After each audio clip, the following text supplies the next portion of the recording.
नमस्कार, वंदे मातरम। दोस्तों, स्वागत है आप सबका सैनिक पाठशाला में। आज का 2023 वर्ष का ये अंतिम वीडियो है दोस्तों। इसमें आ गया हूं मैं कुछ महत्वपूर्ण जानकारियों को लेकर के, जैसे आप बोर्ड पर देख पा रहे हैं। दोस्तों, कुल 6 जानकारियां हैं, जिसमें आपको मैं पीसीडीए का लेटर दिखाऊंगा, रिकॉर्ड ऑफिस का लेटर दिखाऊंगा और कुछ आरटीआई के जवाब के बेस पर आप सबको आज की इस वीडियो की जानकारियां दूंगा। तो चलिए दोस्तों, आगे बढ़ते हैं। 6 के 6 जानकारियों को विस्तृत रूप से प्राप्त करते हैं। इससे पहले कि आगे बढ़े दोस्तों, मेरा आप सबसे आग्रह है, अगर सैनिक पाठशाला चैनल में आप पहली बार विजिट कर रहे हैं या अभी तक चैनल को सब्सक्राइब नहीं किया है, तो चैनल के साथ जुड़े रहने के लिए, आपसे जुड़ी हुई भरोसेमंद जानकारियों को पाते रहने के लिए चैनल को सब्सक्राइब जरूर करें। तो चलिए दोस्तों, सबसे पहली जानकारी, जैसे आप देख पा रहे हैं, क्या आपका भी स्पर्श का पीपीओ गलत डिटेल्स के साथ जारी हुआ है? जी हाँ, कई सारे पेंशनर जो अभी अभी स्पर्श में माइग्रेट हुए हैं, उनका स्पर्श की तरफ से कोरिजेंडम पीपीओ जारी हो रहा है, लेकिन वहां कई सारे डिटेल्स गलत हैं। जैसे कि डेट ऑफ बर्थ गलत है, जैसे कि स्पाउस का यानी कि वाइफ का जो नाम का स्पेलिंग गलत है, या तो फिर वाइफ का डेट ऑफ बर्थ गलत है, या प्रमोशन डिटेल्स या एड्रेस डिटेल्स, कई सारे ऐसे डिटेल्स गलत हैं। दोस्तों, आप सबकी जानकारी के लिए बता दूं कि जो भी डिटेल्स पीपीओ में छप के आया है, वो वही डिटेल्स है जो आपका स्पर्श में अपडेट हुआ है। इसलिए वो सारी डिटेल्स को आपको सबसे पहले स्पर्श के अंदर सही करना पड़ेगा। और अभी अभी एक रिकॉर्ड ऑफिस की तरफ से एक लेटर जारी किया गया है दोस्तों, जिसमें ये जानकारी दी गई है कि स्पर्श के अंदर से आप कई सारे डिटेल्स आपके अपडेट कर सकते हैं। तो चलिए उस लेटर को देखेंगे दोस्तों, और समझते हैं कि किस तरीके से आपने आपका स्पर्श के अंदर का डिटेल्स या जो पर्सनल डाटा है उसको कैसे सही करना है। जब एक बार आप उस डिटेल्स को सही कर देंगे, स्पर्श के अंदर जो भी आपका डाटा है जैसे ही सही हो जाएगा, अगला जब भी आपका कोरिजेंडम पीपीओ स्पर्श से निकलेगा, तो सही डाटा के साथ आपका सही पीपीओ निकलेगा। तो चलिए उस लेटर को देख लेते हैं। दोस्तों, ये एईसी रिकॉर्ड द्वारा जारी किया गया लेटर देख पा रहे हैं, यानी कि सेना शिक्षा कोर अभिलेख कार्यालय, 4 दिसंबर 2023 का लेटर है। ये स्पर्श पोर्टल में डेटा का सुधार करने हेतु, यानी कि आप स्पर्श पोर्टल के अंदर किस तरीके से आपका डाटा सही कर सकते हैं, उसके बारे में जानकारी दी गई है। यहाँ बकायदा स्टेप वाइज आपको क्या कार्रवाई करना है, क्या काम करना है, वो सारी बातें बताई गई हैं, समझाई गई हैं। जैसे आप सबसे ऊपर देख पा रहे हैं दोस्तों, यहाँ आपको समझाया गया है दोस्तों कि लॉग इन टू स्पर्श पोर्टल। आप स्पर्श पोर्टल के अंदर जाना है, एंटर यूजर आईडी और पासवर्ड इस्तेमाल करके आपने लॉग इन होना है। उसके बाद माई प्रोफाइल में जाना है, मैनेज प्रोफाइल में जाना है। उसके अंदर आप पर्सनल डिटेल्स, या तो कोई भी आधार कार्ड का डिटेल्स हो गया, पैन डिटेल्स हो गया, मोबाइल डिटेल्स हो गया, ईमेल आईडी हो गया, या आपका जो एड्रेस वगैरह है उसको बदल सकते हैं। इस तरीके की जानकारी इसमें दी गई है। और आगे दोस्तों, उन चीजों को बदलने के बाद आपसे कुछ डॉक्यूमेंट मांगे जा सकते हैं, या तो आधार की कॉपी, या पैन कार्ड की कॉपी, या तो पता अगर आप बदल रहे हैं तो बिजली का बिल आदि आपसे मांगा जा सकता है। उसको डाल करके आप सेव कर दीजिए, ताकि आपका स्पर्श का डाटा सही हो जाए। और आगे जब भी आपका कोरिजेंडम पीपीओ निकलेगा, सही डाटा के साथ, सही डिटेल्स के साथ आपका कोरिजेंडम पीपीओ निकल जाएगा। चलिए अगली जानकारी की ओर आगे बढ़ते हैं। बैंक और स्पर्श मिलकर पेंशनर्स को कर रहे हैं परेशान, एरियर का भुगतान का मामला। जी हाँ दोस्तों, कई सारे पेंशनर्स का ओआरओपी का एरियर का भुगतान अभी तक नहीं हुआ है, तीसरा किस्त भी नहीं हुआ है। कई सारों का 568 का एरियर का भुगतान होना है। तो ऐसे में बैंक और स्पर्श मिल करके, बैंक जो है नॉन पेमेंट सर्टिफिकेट जारी नहीं कर रहा है, स्पर्श जो है बोलता है कि नॉन पेमेंट सर्टिफिकेट के बगैर हम आगे नहीं बढ़ेंगे। तो इस तरीके से बैंक और स्पर्श के बीच में कहीं ना कहीं पेंशनर्स जो है पिस चुके हैं, और उनको उनका जो ड्यू पैसा है वो नहीं मिल पा रहा है। चलिए आपको लेटर दिखाता हूं। अब दोस्तों, ये एक स्पीकिंग ऑर्डर जारी किया गया पीसीडीए की तरफ से, 26 दिसंबर 2023 का ऑर्डर है। अब इस स्पीकिंग ऑर्डर में ये बातें बताई गई है कि सीपी ग्राम्स में जब पेंशनर ने ग्रीवेंस डाला था, तो हमने पीसीडीए की तरफ से बैंक को, यानी कि सीपीपीसी को, नॉन पेमेंट सर्टिफिकेट जारी करने के लिए बता दिया था। उसके बावजूद भी पेंशनर ने जो है आरटीआई डाला। ये आरटीआई का जवाब है, यानी कि कहीं ना कहीं पीसीडीए की तरफ से पल्ला झाड़ने की कोशिश की जा रही है कि where is the pensioner filed an appeal against the reply, no reply has been received from CPPC. यानी कि हमने सीपीपीसी को जो है नॉन पेमेंट सर्टिफिकेट मांगा है, जो अभी तक हमें मिला नहीं है। वो आगे बोल रहे हैं कि now therefore the pensioner is again intimated that arrear as per circular 666, यानी कि OROP 2 dated 20 January 2023 will be paid after receiving non payment certificate from the bank. यानी कि कहीं ना कहीं पीसीडीए बोल रहा है बैंक से नॉन पेमेंट सर्टिफिकेट मिला नहीं, बैंक उसके ऊपर कार्रवाई नहीं कर रहा है। इस बीच में पेंशनर्स को दुविधा हो रही है, क्योंकि बैंक ने एनपीसी जारी नहीं किया और पीसीडीए भुगतान कर नहीं रहा, जिस वजह से पेंशनर के पैसे अटक गए हैं। तो आप सबने देखा दोस्तों कि पीसीडीए की तरफ से यह बोला जा रहा है, स्पर्श की तरफ से यह बोला जा रहा है कि जब तक एनपीसी नहीं आएगा हम भुगतान नहीं करेंगे।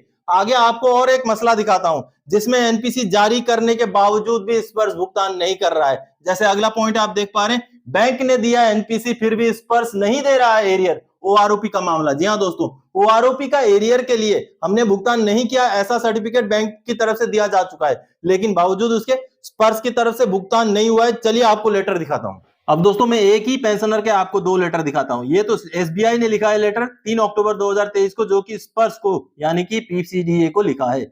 अब इस लेटर में non payment of OROP two arrears Shri Rakesh Kumar Singh ji का जो है मुद्दा है। अब इसमें जो है बैंक ने क्या बोला है, we certify that pension of the said pensioner was revised from 20,888 to rupees 21,782 फ्रॉम April 2023 as per OROP two circular 5666 and EPPO number फलाना फलाना was received, but arrears of OROP2 could not be paid. Now the pensioner has been migrated to Spurs on 23 June 2023. Hence, we are not able to pay the arrears and requesting for payment of arrears from your end. यानी कि यहाँ non payment certificate दे दिया bank ने कि हमने उनको बढ़ा हुआ पेंशन तो दे दिया, 20,888 से हमने बढ़ाकर 21,782 कर दिया, लेकिन उसका जो एरियर बन रहा है वो एरियर हम भुगतान नहीं कर पाए, तो आप उस एरियर को भुगतान कर दीजिए, ये लिखा हुआ है। आगे उन्हीं पेंशनर का आप ये जो लेटर देख पा रहे हैं दोस्तों, ये पीसीडीए की तरफ से जारी किया गया लेटर है। तो बैंक ने जारी किया था 3 अक्टूबर को, ये इन्होंने जारी किया है पीसीडीए ने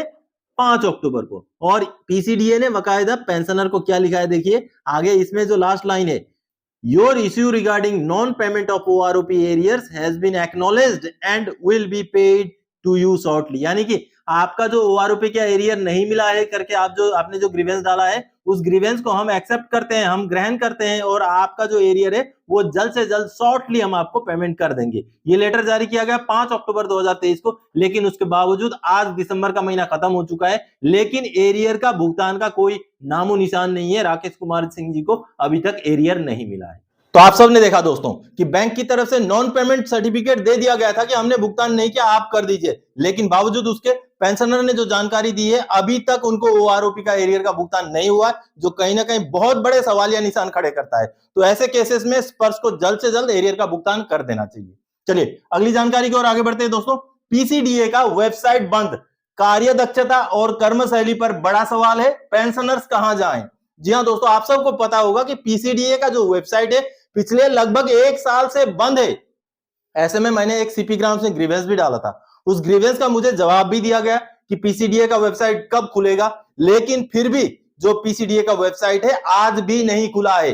चलिए जो मैंने सीपी ग्राम से ग्रीवेंस डाला था उसका जो जवाब आया था उसको दिखाता हूं। अब दोस्तों जब मैंने सीपी ग्राम से ग्रीवेंस डाला था पीसीडीए को कि आपका वेबसाइट बंद है, कई महीने हो गए, तो मुझे जवाब दिया गया था जुलाई 2023 में। आप देखिए उसके भी अभी तो 6 महीने हो चुके हैं। आप देखिए regarding non functioning of this website, ये मुझे एड्रेस किया गया है जैसे आप देख पा रहे हैं। अब इन्होंने क्या लिखा था कि ये जो इशू है ये एनआईसी का इशू है, आप यहां देख पा रहे हैं। In this regard it is stated that PCDA website has not been functioning since 12 March 2023 due to some technical issue arisen between NIC and this office. यानी कि एनआईसी और पीसीडीए के बीच में कोई टेक्निकल इशू हो गया, जिस वजह से ये जो वेबसाइट है वो फंक्शनल नहीं है। आगे लिखा हुआ है, further it is also stated that this office is resolving the issue with NIC and make PCDA website online as early as possible. 6 महीना हो गया, अब ये एज अर्ली एज पॉसिबल कब खत्म होगा पता नहीं है। तो आप सबने देखा दोस्तों कि पीसीडीए की तरफ से पीसीडीए का वेबसाइट जल्द से जल्द शुरू करने की बात कही गई थी, जो अभी तक नहीं शुरू की गई है। तो हम पीसीडीए से अपील करते हैं कि पीसीडीए का वेबसाइट जल्द से जल्द शुरू किया जाए, ताकि जो भी हमें सर्कुलर वगैरह की जरूरत हो वहां से हम डाउनलोड कर सके, वहां से हम कई सारे और भी काम जो है कर सकते हैं पीसीडीए के वेबसाइट के थ्रू से। चलिए अगली जानकारी की ओर आगे बढ़ते हैं दोस्तों। क्या 1 जनवरी 2006 का एंट्री लेवल पे का एरियर आपको मिला? देखें रिकॉर्ड का लेटर। जी हाँ दोस्तों, एंट्री लेवल पे के बारे में आज से लगभग 1 साल से भी ज्यादा समय पहले से मैं आप सबको जागरूक कर रहा हूं। आप अगर सिपाही थे 2006 से पहले और 2006 के 1 जनवरी 2006 के डेट में भी सिपाही थे, और अगर आपका पेमेंट का फिक्सेशन 6460 से कम में हुआ है, तो आपको एंट्री लेवल पे लागू है, जो मुझे मिल चुका था 2021 में। जब मैं सर्विस में था उसी समय मुझे मिल गया था, अक्टूबर के महीने में 2021 में। तो दोस्तों कई सारे ऐसे पेंशनर्स आज भी लागू है, आज भी उनको लागू है, लेकिन उनको जानकारी ना होने की वजह से ना ही वो क्लेम कर रहे हैं ना उनको मिल रहा है। चलिए रिकॉर्ड ऑफिस का एक लेटर दिखाता हूं। अब दोस्तों ये जो लेटर आप देख पा रहे हैं बेंगल इंजीनियर ग्रुप का लेटर है, जो 23 नवंबर 2023 का लेटर है। अब इस लेटर को पीएओआर को लिखा गया है, और पीएओआर को जो है बेंगल इंजीनियर ग्रुप रिकॉर्ड ने क्या कहा है आप देखिए it is intimated that under the provision of IHQ of MOD army headquarter का लेटर का यहाँ पर जिक्र किया गया है। The basic pay of recruits enrolled prior to 1 January 2006 need to be stepped up to ₹6,460 वेफ 1 January 2006, whereas it is noticed that this stepping up was not done in the case of the above named ex servicemen। यानी कि जो ऊपर के नाम दिए गए ex serviceman है एल चंद्रा मोहन सिन्हा जी, उनको ये बढ़ोतरी नहीं दी गई है। therefore it is requested to verify IRLA and update action on the same। sheet roll will be sent handed over to your office once confirmation to this office is received। यानी कि अभी भी एंट्री लेवल पे के लिए भुगतान के लिए बहुत सारे पेंशनर बचे हुए हैं जिनको कहीं ना कहीं कार्रवाई करने की जरूरत है, और एंट्री लेवल पे के लिए अगर आप एलिजिबल हैं तो आपको भी मिल जाएगा दोस्तों। तो दोस्तों आप सबने देखा एंट्री लेवल पे के ऊपर आज भी कार्रवाइयां हो रही हैं, तो आप भी जागरूक बनिए, आप भी जानकारी लीजिए। इसके ऊपर विस्तृत में मैंने वीडियोस बना रखे हैं, चैनल में अवेलेबल हैं, उन वीडियोस को देखिए और अगर आपको लागू है तो आप भी क्लेम करें ताकि आपका पैसा, आपका बकाया आपको मिल सके। चलिए अगली जानकारी की ओर आगे बढ़ते हैं दोस्तों। वाह, ₹1,80,000 जमा करें और रिटर्न में पाएं 5,54,612 पोस्ट ऑफिस में स्कीम। जी हाँ दोस्तों, हम जो डिफेंस पेंशनर होते हैं आमतौर पर हमें कई सारे ऐसे स्कीम्स के बारे में पता नहीं होता। हम जो पैसे लेके आते हैं पेंशन आते टाइम या बाद में भी जब हमारे पास पैसे जमा होते हैं तो उनका सही इस्तेमाल कैसे करें, बिना जोखिम के उस पैसे से और पैसा कैसे कमाएं, उसके बारे में हमें जानकारी नहीं होती। और ऐसे में कई सारे पेंशनर्स जो हैं या गलत चंगुल में फंस जाते हैं और अपना पैसा भी गवा बैठते हैं। तो ऐसे में सबसे अच्छी जो स्कीम होती है वो सरकारी स्कीम ही होती है, चाहे आप फिक्स डिपॉजिट करें या पोस्ट ऑफिस के किसी स्कीम में आपके पैसे डालें। तो आज की ये जानकारी दोस्तों पोस्ट ऑफिस के ही स्कीम से जुड़ी हुई है। चलिए मैं आपको पोस्ट ऑफिस का ब्रोचर दिखाता हूं जिसमें कई सारे स्कीम्स के बारे में जानकारी दी गई है, उसको देखते हैं। दोस्तों ये जो डिटेल्स आप देख पा रहे हैं, Indian post offers secure and convenient internet banking to post office savings account holders. यानी कि आप दोस्तों पोस्ट ऑफिस में कई सारे ऐसे स्कीम्स का जो है फायदा ले सकते हैं जो सेफ भी हैं और आपको कुछ ना कुछ बढ़ोतरी भी देती है। आप देखिए अगर आप सीनियर सिटीजन हैं तो सीनियर सिटीजन सेविंग स्कीम में जो है देखिए 8.2% तक का ब्याज है। आगे किस किस स्कीम में कितना ब्याज है उसका पूरा ब्यौरा यहाँ दिया गया है और मिनिमम आपको कितने साल के लिए उस पैसे को इन्वेस्ट करना है, सब कुछ यहाँ डिटेल्स दिया गया है। इसके अलावा और भी कई सारे स्कीम्स हैं। आप देखिए मैच्योरिटी वैल्यू कैसे होगा, मैच्योरिटी वैल्यू आपको कितना मिलेगा, आरडी में कितना मिलेगा, 1 ईयर का टर्म डिपॉजिट में कितना मिलेगा, ये सारी चीजें यहाँ लिखी गई है। अब मैं आपको एग्जांपल देता हूँ, आपको फायदा कितना मिल सकता है। मंथली अगर 1,000 करके आप 15 साल तक रखते हैं तो 1,80,000 जमा होता है, जिसमें इंटरेस्ट जो है 3,74,612 रुपए तक का इंटरेस्ट मिलेगा और टोटल 5,54,612 रुपए का भी आपको भुगतान होगा। तो देखिए दोस्तों अच्छे अच्छे स्कीम्स हैं, हालांकि ये आपके ऊपर डिपेंड है कि आप किसमें आप जो है अपना इन्वेस्टमेंट करना चाहते हैं। पोस्ट ऑफिस चूंकि एक सरकारी संस्था है, इसमें आप भरोसा कर सकते हैं, आपके पैसे नहीं डूबेंगे। तो दोस्तों आप सबने देखा कि आप अपने पैसे सही जगह पर सेफली अगर रखना चाहते हैं जिससे थोड़ा बहुत आपकी आमदनी भी हो जाए तो पोस्ट ऑफिस वाले स्कीम को आप ट्राई कर सकते हैं। मर्जी आपकी है, आपके ऊपर मैं छोड़ता हूं। तो दोस्तों आज के इस वीडियो में इन्हीं जानकारियों के साथ आया था। आगे और कोई जानकारी जाएगा आपसे सरोकार रखने वाला विषय लेकर मैं फिर से हाजिर हो जाऊंगा। तब तक के लिए जय हिंद दोस्तों।